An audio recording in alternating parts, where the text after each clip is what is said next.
इस वीडियो में मैं तुम्हें हर एक चीज़ बताने वाला हूँ, हर एक चीज़ जो मैं फील कर रहा हूँ। कोई भी चीज़ मैं यहाँ पे छुपाऊंगा नहीं, जो है वो है।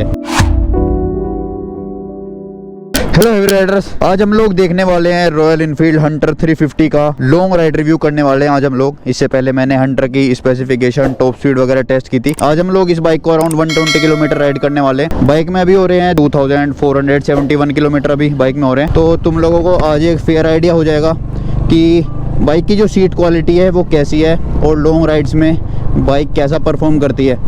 हम इस बाइक को आज हर तरीके से राइड करने वाले हैं। इसकी क्रूज स्पीड टेस्ट करेंगे, हम लोग इसे ट्रैफिक में राइड करेंगे, हम लोग इसे हाईवेज पे टेस्ट करेंगे। सो ये वीडियो बहुत एक्साइटिंग होने वाली है। इस बाइक में ब्रेकिंग के लिए हमें मिलते हैं बाइब्री के कैलिपर्स और dual disc brake and dual channel ABS. अगर आप लोग अराउंड 40-45 चल रहे हो, इंस्टेंट ब्रेकिंग आपको करनी पड़ती है, तो बाइक बहुत इजीली खुद को रोक पाती है। So which is a good thing. और बाइक की ग्राउंड क्लियरेंस भी काफ़ी बढ़िया है। जो काफ़ी बड़े स्पीड ब्रेकर भी होते हैं उनके ऊपर से भी काफ़ी बाइक इजीली क्रॉस कर जाती है। बाइक का थ्रोटल रेस्पॉन्स भी बहुत मस्त है यार, क्योंकि बाइक का जो टॉर्क है वो 27 न्यूटन मीटर का टॉर्क है। इस वजह से बाइक का जो पिकअप है वो काफ़ी शानदार है। ये देखो तुम, काफ़ी बड़ा ब्रेकर है और इस ब्रेकर को हम लोग इजीली क्रॉस कर जाएंगे। बट एक अजीब सी साउंड बाइक में यहाँ पे आ रही है। कोई बाइक का पार्ट है वो लूज़ होगा। ये रॉयल एनफील्ड की काफ़ी कॉमन प्रॉब्लम है कि इनके जो बाइक के पार्ट्स होते हैं वो काफ़ी लूज़ होते हैं। और हंटर की इस प्रॉब्लम से काफ़ी लोग जूझ रहे हैं कि इनके जो पार्ट्स हैं वो काफ़ी बार बोल्ट निकल जाते हैं, नट बोल्ट निकल जाते हैं और सर्विस सेंटर में बार बार जाकर उन लोगों को इसे जो है फिक्स कराना पड़ता है। अगर तुम रॉयल एनफील्ड लेते हो भाई तो इस चीज़ से तुम्हें थोड़ा गुजरना ही पड़ेगा। अभी हम लोग चल रहे हैं 65 की स्पीड के ऊपर और यहाँ थोड़ा ट्रैफिक बढ़ता हुआ और यहाँ पे स्पीड ब्रेकर है। ब्रेकिंग देखो बाइक की। और इस बाइक को चलाने के बाद मुझे ऐसा नहीं लगता कि मैं कोई नई बाइक चला रहा हूँ। मेरे पास विटपिलन 250 है, उसका जो पोस्चर है वो सबसे एग्रेसिव है इंडिया में। जितनी भी कैफे रेसर हैं सबसे एग्रेसिव पोस्चर है उसका। तो उसे चलाने के बाद मैं जैसे इस बाइक पर स्विच किया है मैंने, तो उस बाइक को चलाने के बाद जब मैं इस बाइक को चला रहा हूँ तो मुझे ऐसा नहीं लग रहा कि, मतलब मुझे अजीब नहीं लग रहा बिल्कुल भी। बाइक की हैंडलिंग इतनी बढ़िया है, सीरियसली बोल रहा हूँ। बहुत मज़ा आ रहा है इस बाइक को चलाने में। बाइक की मनोवरिंग बहुत शानदार है यार। बाइक ऐसे ओवरटेक करती है, ट्रैफिक से ऐसे निकलती है बड़े शानदार तरीके से। काफ़ी मज़ा आता है इस बाइक को चलाने में। और अभी मैं चल रहा हूँ 80 की स्पीड पे एंड मुझे फील नहीं हो रहा कि मैं 80 की स्पीड पे जा रहा हूँ। इतना मस्त मुझे लग रहा है 80 की स्पीड पे, तो कुछ भी फील नहीं हो रहा सीरियसली बोलूँ तो। सो ये सब हो पा रहा है इस बाइक की हैंडलिंग की वजह से। इस बाइक की हैंडलिंग इतनी प्यारी है ना कि जो मुझे इस बाइक में सबसे ज़्यादा चीज़ पसंद आई है वो इस बाइक की हैंडलिंग है। बाइक के मिरर्स में काफ़ी ज़्यादा वाइब्रेशन है, एज यू कैन सी। पीछे का व्यू तो मुझे मिल पा रहा है बट लेकिन वाइब्रेशन बहुत ज़्यादा है। रॉयल एनफील्ड ने ये वादा किया था जब इस इंजन को रॉयल एनफील्ड ने बनाया था कि हम लोग वाइब्रेशन को कम्प्लीटली रिमूव कर देंगे।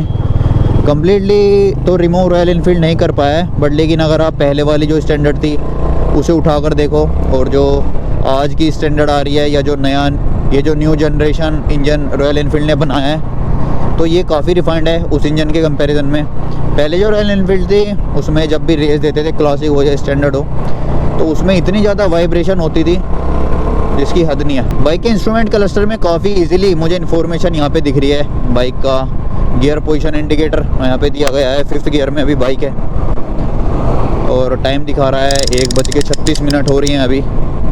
और ओडोमीटर है, फ्यूल गेज है, सारी इन्फॉर्मेशन बहुत इजीली। और जबकि जो धूप है वो पीछे से सीधी इंस्ट्रूमेंट क्लस्टर के ऊपर पड़ रही है, उसके बावजूद जो उसकी क्लैरिटी है वो काफ़ी शानदार है। राउंड शेप का इसका इंस्ट्रूमेंट क्लस्टर है, तो ये एक रेट्रो लुक देता है बाइक को काफ़ी। ये बाइक ऐसा लगता है कि मान लो तुम एक मॉडर्न बाइक चला रहे हो और इसमें जो रेट्रो है वो मिक्स कर दिया गया है। मतलब रेट्रो जो 1980s की बाइक आती थी वो तुमने इस बाइक में मिक्स कर दी है विद एडवांस फीचर्स। तो ऐसा फील आता है इस बाइक को चलाते हुए। लुक एकदम वही पुराना और जो फीचर्स हैं वो एकदम मॉडर्न वाले।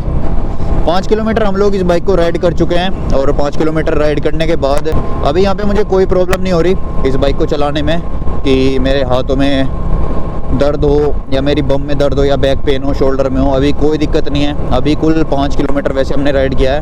अब हम लोग आ चुके हैं ट्रैफिक में और अब हम लोग देखते हैं कि ट्रैफिक में बाइक कैसा परफॉर्म करती है। ट्रैफिक में जो मेन रोल होता है किसी भी बाइक का वो होता है कि तुम लोगों को ज़्यादा गियर चेंज ना करने पड़े। समझ रहे हो ना? जिन बाइकों का टॉर्क ज़्यादा होता है उनमें तुम्हें काफ़ी मदद मिलती है बार बार गियर चेंज ना करने में, कि तुम सिंपली एक गियर में बाइक को चला सकते हो। अभी जैसे मैं सेकंड गियर में हूँ तो सेकंड गियर में एज यू कैन सी मैं बाइक को 40 तक भी ले जा सकता हूँ और मिनिमम टू मिनिमम मैं बाइक को अराउंड 15 या 10 की स्पीड पे भी मैं बहुत इजीली इस बाइक को राइड कर सकता हूँ। तो अभी तुम देखना मैं सेकंड गियर में ही हूँ और सेकंड गियर में ही ये तुम देखो बाइक काफ़ी इजीली पिक हो रही है। और हो सकता है मैं सेकंड गियर में ये पूरा जैम पार कर लूँ जितना भी ये जाम लगा हुआ है। ये रॉयल इनफील्ड की काफ़ी बढ़िया बात है यार कि अपने इंजन में रॉयल इनफील्ड भर भर के टॉर्क डालता है। यहाँ से अब हम लोग लेंगे राइट। बाइक में हमें दिए गए हैं हैलोजन टर्न ऑन इंडिकेटर्स जो कि सर्दियों में काफ़ी ज़्यादा हेल्पफुल होने वाले हैं और इसकी जो लाइट है वो भी हैलोजन लाइट्स हैं। तो हैलोजन लाइट्स भाई सर्दियों में काफ़ी ज़्यादा हेल्पफुल होती हैं in comparison to LED lights. LED lights तो उनकी तो विजिबिलिटी ये समझ लो तुम, जैसे ही कोहरा आया, जैसे ही फोग आता है एकदम से उनकी विजिबिलिटी जीरो हो जाती है। इस बाइक के फ़ायदे भी हैं और नुकसान भी हैं। अगर तुम गर्मियों में चला रहे हो तो तुम्हें थोड़ा विजिबिलिटी का इशू आ सकता है, बट अगर तुम विंटर्स में राइड कर रहे हो तो तुम्हें यहाँ पे कोई विजिबिलिटी इशू नहीं आने वाला। अभी हम लोग कंप्लीट कर चुके हैं इस बाइक के ऊपर 12 किलोमीटर एंड 12 किलोमीटर चलाने के बाद फीलिंग मुझे काफ़ी अच्छा लग रहा है। एज सच मुझे कोई दिक्कत यहाँ पे नहीं हो रही। अभी जैसे मैं एक जैम में फंस चुका हूँ, एज यू कैन सी एक छोटा सा जैम है, बट लेकिन छोटा हो या बड़ा भाई बाइक हमारी हीट करती है हमेशा। छोटे जैम में भी बड़े जैम में भी कहीं 1 मिनट खड़ी हो तब भी हीट करती है। तो अब हम लोग देखते हैं कि जैम्स में बाइक का हीटिंग कंट्रोल कैसा है। और यहाँ पे गाज़ियाबाद टू दिल्ली वाला जो रास्ता है यहाँ पे अभी मैं हूँ। यहाँ पे मुझे अब मेरे पैरों पे हीट महसूस हो रही है। हालांकि जो इसकी पोजीशन है पैरों की वो थोड़ी पीछे की तरफ है, बट लेकिन उसके बावजूद मुझे यहाँ पे हीट महसूस हो रही है मेरे पैरों के ऊपर। जैम्स में बाइक का जो कंट्रोल है वो काफ़ी बढ़िया है। ऐसा नहीं है कि बाइक का वेट 178 kg है तो उस हिसाब से बाइक की जो हैंडलिंग है वो काफ़ी बढ़िया है। ऐसा नहीं है कि तुम ट्रैफिक में गिर जाओगे इस बाइक को लेके। हालांकि मेरा जो उल्टा हाथ है उसमें थोड़ा मुझे अब यहाँ पे पेन फील हो रहा है क्योंकि बाइक का जो क्लच है वो इतना लाइट नहीं है। बाइक का क्लच थोड़ा हार्ड है तो इस वजह से बार बार क्लच का यूज़ करना पड़ता है ट्रैफिक में। तो इस वजह से तुम्हारी जो हथेली है उसमें दर्द हो सकता है। अब कुछ लोग बोलेंगे कि तेरे हाथ भाई स्ट्रॉन्ग नहीं है। भाई ऐसा नहीं है, मैं जिम जाता हूँ। मैं इस बाइक को राइड कर चुका हूँ अराउंड 25 किलोमीटर और ये राइड भाई बहुत स्मूथ राइड नहीं रही है। जैसा कि तुमने देखा भी होगा इस राइड में मुझे काफ़ी जैम मिला है, काफ़ी ट्रैफिक मिला है और थोड़ी बहुत स्मूथ राइड भी रही है। काफ़ी मिक्सी ये राइड रही है तो थोड़ी थोड़ी मेरी बम में यहाँ पे है। मुझे अभी थोड़ा सा पेन फील हो रहा है हल्का सा, विच इज़ ऑब्वियस। बाइक की जो सीट है वो ना तो काफ़ी ज़्यादा हार्ड है ना काफ़ी ज़्यादा सॉफ्ट है, मतलब एक बीच की सीट रखी गई है। बाइक की क्रूजिंग स्पीड तुम देख सकते हो भाई 75 to 80 मैं बहुत इजीली राइड कर पा रहा हूँ। इस बाइक को मैं बहुत इजीली 75 to 80 की स्पीड पे क्रूज कर पा रहा हूँ और मुझे कोई दिक्कत नहीं हो रही। कोई वाइब्रेशन ज़्यादा मुझे फील नहीं हो रही। वाइब्रेशन केवल इसके जो ये मिरर्स हैं इनके ऊपर वाइब्रेशंस है, अदरवाइज़ तो कोई मेजर वाइब्रेशन बाइक में नहीं है। सो गाइस हम लोगों ने कर लिए हैं इस बाइक के ऊपर 50 किलोमीटर्स कंप्लीट अपने। और जब मैंने राइड स्टार्ट की थी तो राइड स्टार्ट की थी 2471 किलोमीटर और अभी हो चुके हैं 521 किलोमीटर। तो तुम कैलकुलेट करके देख सकते हो।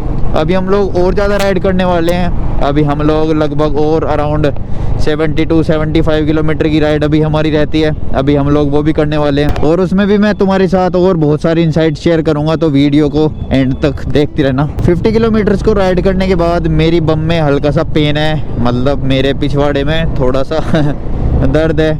और जैसी सिचुएशन में मैंने बाइक को राइड किया है ना उस हिसाब से तो ये 50 किलोमीटर भाई मैं कहूँगा अराउंड 80 किलोमीटर के आसपास है। अब मैं इस बाइक को राइड कर चुका हूँ अराउंड 65 किलोमीटर।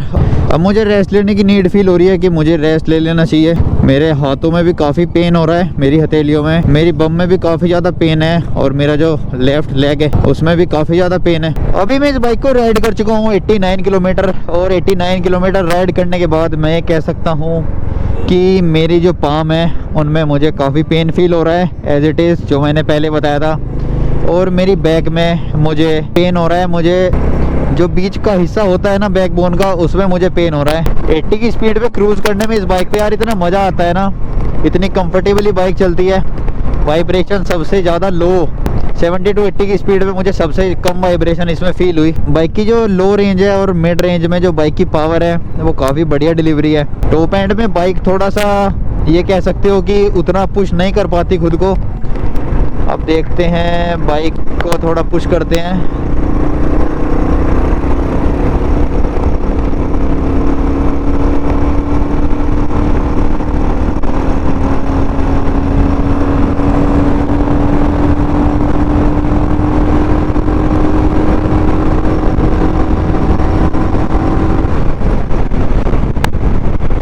120 तक बाइक बहुत इजीली गई है यहाँ पर।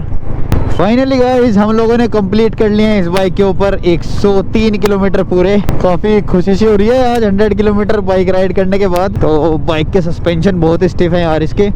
तो इसके सस्पेंशन स्टिफ होने की वजह से जितने भी बम्प्स हैं ना वो सारे फील होते हैं मुझे, मेरी बैक पे, मेरे बम्प पे और मेरे शोल्डर पे, सारी बॉडी में मुझे फील होती है जैसे ही कोई बम्प आता है। सो गाइस मैं इस बाइक को राइड कर चुका हूँ 140 किलोमीटर और 140 किलोमीटर राइड करने के बाद मेरी हालत खस्ता हो चुकी है भाई।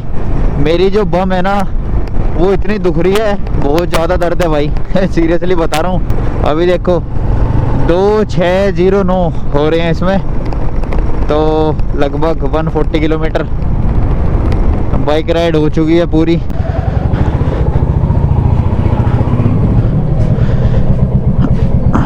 फाइनली भाई हम लोग आ चुके हैं अपने फ्लैट पर और अभी मैं तुम्हें दिखाता हूँ कि कहाँ पे मैंने राइड ख़त्म करी है। 2619 यार ये फोकस क्यों नहीं कर रहा गोप्रो। ये देखो यहाँ पे राइड ख़त्म करी है 2619 पे और राइड स्टार्ट करी थी 2471 पे। तो ऑलमोस्ट 150 किलोमीटर कंप्लीट कर दिया मैंने इस बाइक के ऊपर। अब हम बात करते हैं फाइनल वर्डिक्ट की। 150 किलोमीटर बाइक को चलाने के बाद फाइनली मैं कह सकता हूँ कि रॉयल एनफील्ड हंटर 350 एक बहुत ही बढ़िया बाइक है। बाइक का जो वेट मैनेजमेंट है वो भाई बहुत मुझे बढ़िया लगा और जो शॉर्ट राइडर हैं वो भी इसे बहुत आसानी से राइड कर सकते हैं। जो लंबे राइडर हैं वो तो भाई राइड कर ही सकते हैं, एज वेल एज यहाँ पे जो छोटे राइडर्स हैं वो भी इसे बहुत आसानी से राइड कर सकते हैं क्योंकि बाइक का वेट ज़्यादा नहीं है।